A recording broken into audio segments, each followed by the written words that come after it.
because I want to have a listen to a bit of a conversation that happened on News Talk ZB this morning. They have a international correspondent, a geopolitical analyst on called Geoffrey Miller, and they were talking to him basically about Israel this morning, and he said some interesting stuff, so I want to share it. It's just 3 short clips. We give News Talk ZB's coverage more time than News Talk ZB does, because they have to get to the next ad break. But we'll play half of the interview, and we'll give it more time than they give it. So the first part of the conversation, Mike Hosking asks Geoffrey Miller if Netanyahu is standing on firm ground. Like, is he solid in where he's at in his, I guess, leadership at the moment? Oh, I think they're building up to it, Mike. I think we're day 39 of this war now, and I think we must be approaching the end game. Israel has met a lot of its objectives now. They're working on, of course, destroying the command center that Hamas has under the Al-Shifa hospital. I think Israel knows that they don't have much longer. I think there's talk now that they see there's a 2 to 3 week window left before it just becomes intolerable, the lack of a ceasefire. You're seeing a bit of a fracturing in the West, with Emmanuel Macron from France calling for the ceasefire. And even I think the US is showing some disquiet when you look at some of those statements from Antony Blinken and Jake Sullivan. So he's suggesting there might be 2 or 3, it sounds horrible, but I'll use blunter words. There might only be 2 or 3 weeks left that Israel can bomb the shit out of Gaza before the international pressure that's currently building, including from leaders in the Western world, will be too much that they'll basically have to stop. Chewy, I've got more to play, but do you want to speak to that at all? I think the timeline is right. I think they're going to achieve what they set out to do, and then maybe some sort of soft occupation. I am less optimistic that it's going to be because of public opinion. Really? I honestly think that Israel does not give a single fuck, and they think that they can weather the storm. I don't think necessarily Macron and Joe Biden taking a stand would be considered public opinion. I understand what you're saying.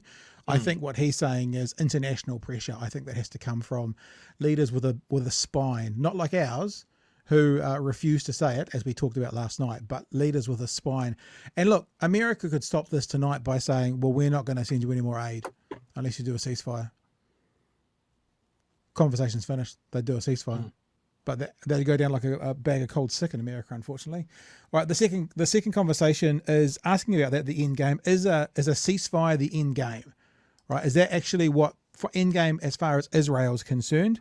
Or is there something coming after this initial sort of incursion, attack, bombing run? So what's the end game?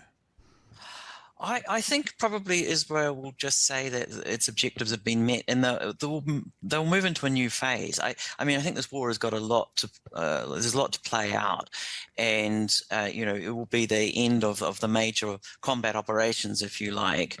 But we're going to see a long-running insurgency. I think Hamas is not going to just go away just because their tunnels have been bombed, but it will turn into a long-running occupation. Israel is very clear that they're going to occupy Gaza. And let's just play the last clip because it comes from the same part of the conversation. So does Israel just occupy Gaza forever? That's the question. Are they just talking about occupy? Are they just going to stay there forever? Are they going to be on the wall forever? Are they going to be in Gaza forever to make sure this doesn't happen again? I think for the foreseeable future, because if they don't, Hamas will just have free reign. I mean, who else is going to do it? The UN isn't in the business of running countries or Gaza strips. So, if Israel doesn't do it, then Hamas will simply have an easier job of regrouping. I think they're still going to regroup even if Israel does occupy it. And I think perhaps the best comparison is the Iraq War, when the US declared victory, mission accomplished back in 2003. And then the real war almost began after that point, the insurgency against US troops that were occupying Iraq. I think that's probably one of the better comparisons that we have at this point, but it's really anyone's guess, of course, exactly how it all transpires. Well, we'll see. There you go. I'm sorry for you precious people out there who heard 2 words from Mike Hosking. I know that's like nails down the blackboard for many people, but there you go. So that's what Mike's minute should be, by the way. Nails 2 down the syllables blackboard. out. Yeah, Netanyahu's on firm ground. ceasefire is not necessarily the end game. There'll be something after that, and Israel will occupy Gaza for the foreseeable future. 3 points to come out of that conversation, Chewie. What do you think? Yeah, it's going to be an occupation. Like they've talked about demilitarizing Gaza like it was an actual functioning country with an organized military force. I have real problems with it being called a war as well. A war is when there's two armies fighting, and there was only one. Yeah, I can't see Israel packing up and turning around and going home. And maybe they're so confident in their abilities because they have been doing an occupation of the West Bank and stuff like that, that they will have a better run of it than America had in Iraq and in Afghanistan and in various other places historically that they've tried to have an occupation. And yeah, it'll be a messy urban insurgency, as they mentioned. And the same thing will keep coming, is that the civilians stuck in the middle are going to be the ones that'll pay the price. It's real hard to tell, you know, if a kid throwing a rock at a tank is a real threat, or whether he's got an IED or something like that. So it is horrible. All the points he made, you know, the UN is not in the business of running a country or getting a country up to speed. They're not going to send the peacekeepers in as much as I wish they could.